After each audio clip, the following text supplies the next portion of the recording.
While working at a family search center as a family history consultant, Carol brought me a not uncommon question.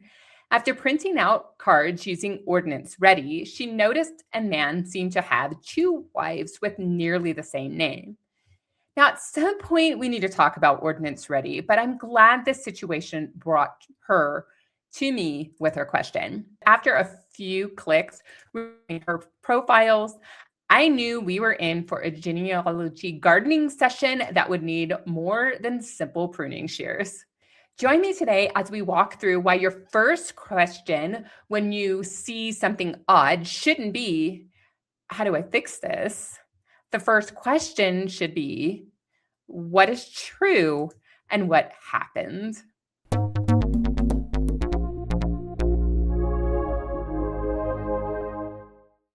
So let's start with the question Carol brought to me. On the surface, it looked like one man had two wives with nearly the same name. And that naturally raises the question, should the women be merged? But before we fix anything, we need to review a family search profile with a critical eye. We need to know what the profile and its sources and notes are telling us before we know what to do. Now, there are two ways that you can attempt to retrace the steps of previous researchers or yourself. The first thing you can do is to review the change log. The change log is usually on a profile page under latest changes, show all. Now, Family Search has added some cool features where you can filter by facts, you can filter by merges, discussions, and so forth. But the idea is to go all the way back to when the profile was first created, and sometimes it's way the heck down there, and start reviewing facts. In many cases, the change log can reveal the original date of the profile creation, what facts, sources, and relationships were added and when, and you may see merge histories and the removal of facts and relationships. And with any luck, there are some notes about the thought process of a previous researcher. Now, the development of notes has been a gradual process. So if you don't see any, don't think people are necessarily bad researchers, but it just hasn't been universally adopted just yet. So what you want to do is trace the steps of a previous researcher or researchers and compare that to the currently attached sources and notes. So we would look at the change log, and then we could also look at the sources on this page and see what makes sense and what doesn't. You need to be asking yourself, are all the decisions plausible, or could there be another interpretation? However, one of the problems of the change logs, let's filter by merges here for a moment, is while a lot of merging can take place, you don't always find the merges of the merges of the merges of the profiles that happen before it gets deleted into the surviving profile that you have right here. And so sometimes that change log is not going to be helpful for you. So I'll often glance at the change log, but I generally go to the second step. And that second step is to focus primarily just on the sources that are attached. You will be surprised how much you can gather from who was involved. So you'll go record by record, reviewing the details, noting who is connected to whom, when, and where. And often what I will do is I will pull up a notepad, a digital notepad, or I can do sticky notes or whatever. And I will only go based what's on these records and whether they make sense or not. And I will draw out what is happening based on what the records say and how it connects. If you'll stick with me today, I'll show you how to follow this process step by step. I'm not always available to help you sort out your family tree, nor are other family history consultants, but I hope this process will make a lot of headway for you so you can always share your discoveries with a second pair of eyes to see if they agree or not. In the end, based on your assessment of the profiles, you can then know whether you need to fix the tree or not. For Carol, she'll know if she needs to merge the two same name wives or do something else. Now, to sort out situations like these, I usually draw it out. And because the FamilySearch family tree has been corrected, I am not going to be using the FamilySearch profiles to demonstrate step by step how you would fix everything. Instead, it's whiteboard time. So I'm going to revisit a technique I call clue webs, which I have mentioned on this channel before.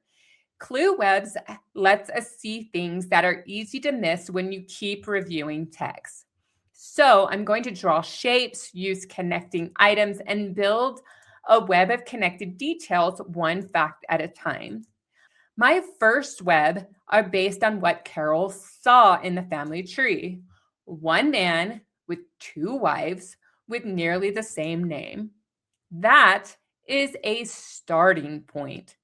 Now, could these two women be the same? Yep. But I don't want to assume a small spelling variation is evidence that they are the same. Next, I start adding clues from the records. When I finish processing a record, I assess what I drew. How does this compare to the FamilySearch-based clue web? Those answers can start to reveal the situation that was, not what is, on FamilySearch. So let me show what started to shift things for me. As I began adding records to the clue web, one of the first things I noticed was Anna Katharina's parents. Now, this is something I pay close attention to because names can repeat, but parental sets usually don't drift that far away.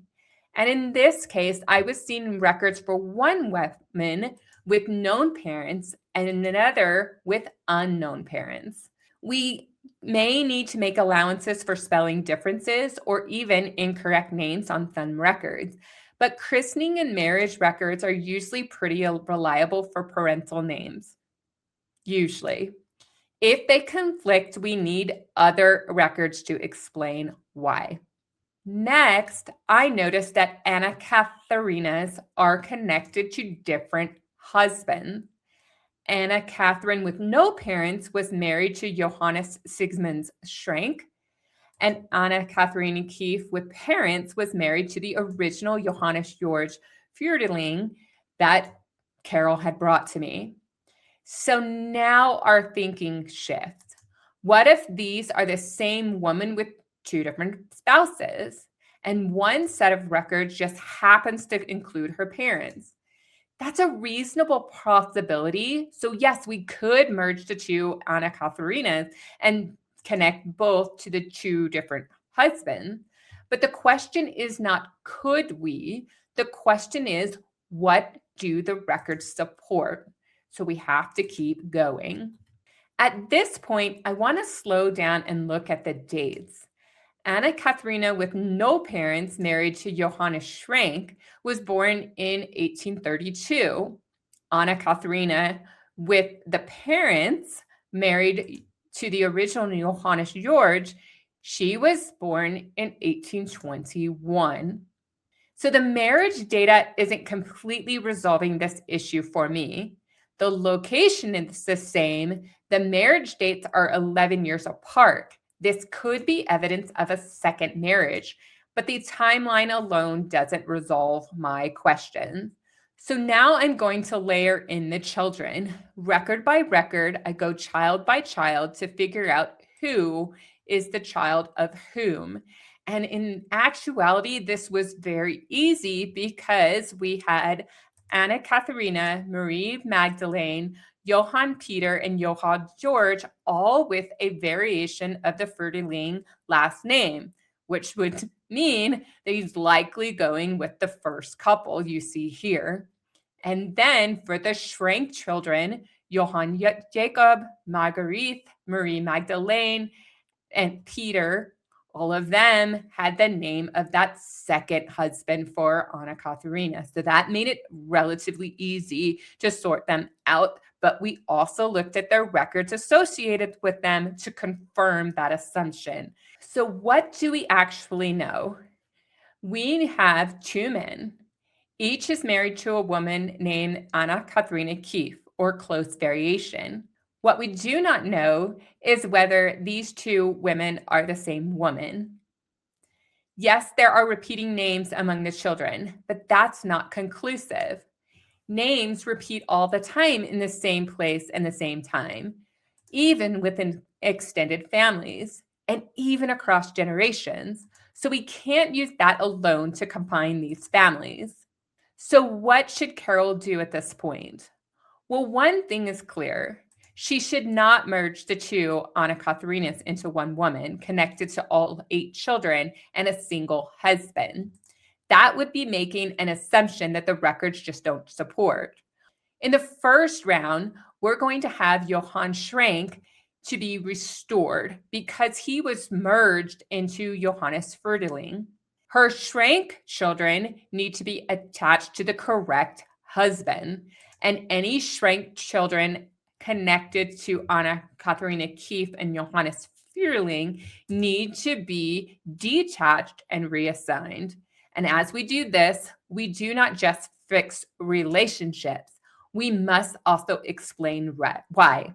Now, for every change we make on FamilySearch to make the tree reflect what the records support, we need to leave reason statements, leave notes, mark one note as an alert. Now, my work in FamilySearch Center has revealed that people struggle knowing how to explain why they are making changes. Now, when it comes to writing reason statements, you don't have to be fancy. You need to be brief enough to explain what you changed and why. When restoring Johann Schrank, I could say restoring Johann Schrank because a record identified him as a separate man from Johannes George. The two men appear to have been merged primarily because their wives had similar names. And you can go on and explain more details. When reattaching a Schrank child to the Schrank family, you could say something like this: attaching this child to Johann Schrank and Anna Katharina because their christening record identifies their parents as this couple, not the other one. So if you want to see some of these reason statements in full, I'll leave a link to the blog post that has these sample reason statements. The point is not to give you a word-for-word copy, but to get you thinking. So do these reason statements give you a better idea of how to explain yourself? While reason statements are added when you make a change, they can be overwritten when someone else makes another change.